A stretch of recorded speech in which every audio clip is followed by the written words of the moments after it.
ៀមខ្មែរស្រោចដីព្រំដែនខ្ញុំសែងខ្លោចផ្សារពីបានឃើញតុងវើនេះពួរថ្មិលវាតាមជ្រៀងពៀនដូចជាសត្វឆ្លើងឈាមខ្មែរដែលស្រង់ស្រោចក្លាហានតស៊ូនឹងចុងកំភ្លើ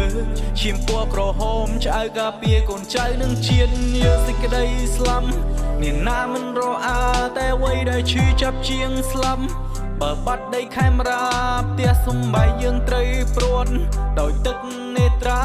ពួរចោចិនរិជាវាមិនមេត្តាដល់យើងទេខ្ញុំលើកដៃសំពះអរគុណដល់វីរភាពអ្នកស្នេហាជាទូដឹងថាគ្រោះថ្នាក់យ៉ាងណាក៏នៅតែខ្លាំងមិនខ្លាចសំពីតដើម្បីជាតិសាសនា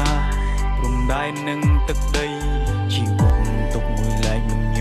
ញើដាក់ខ្មាំងចង្រៃទង្វើអ្នកគឺជាគំរូឲ្យដកក្នុងខូនៃឈាមខ្មែរតតាំងកុំចាត់អពុសត្រូវមិនមែនឆ្លុះតែគ្នាឯងទេកុំបានតែខ្លាំងដាក់ខ្មែរហើយអនក៏ដាក់សះគេទង្វើនេះវាថោ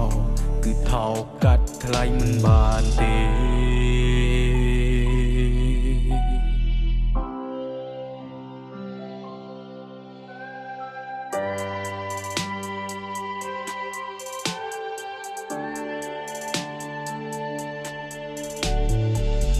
ឈាមខ្មែរស្រោចដីព្រំដែនខ្ញុំសែងខ្លោចផ្សារពីបានឃើញតុងវើនេះពួរថ្មិលវាតាមជ្រៀងពៀនដូចជាសត្វឆ្លើងឈាមខ្មែរដែលស្រង់ស្រោចក្លាហានតស៊ូនឹងចុងកំភ្លើ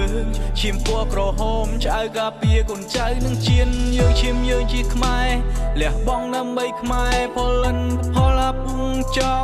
យើងមិនគូប្រើទេគាំទ្រទិញពួយ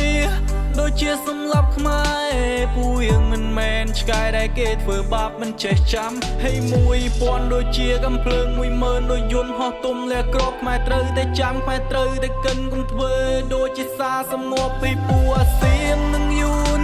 វាចាំតែមើងងាយបើខ្មែរទុនជ្រាយពូវាចាំតែដល់ធាក់ទុនឲ្យល្មើមហើយខ្មែរឈុំលងប្រយោជន៍តិចតួចដែលគេឲ្យហើយសៅដាយើងអ្នកថ្លៃធ្នូមិនមែនជាជនថោកទាបឡើយបើខ្មែររួបរួមសាមគ្គី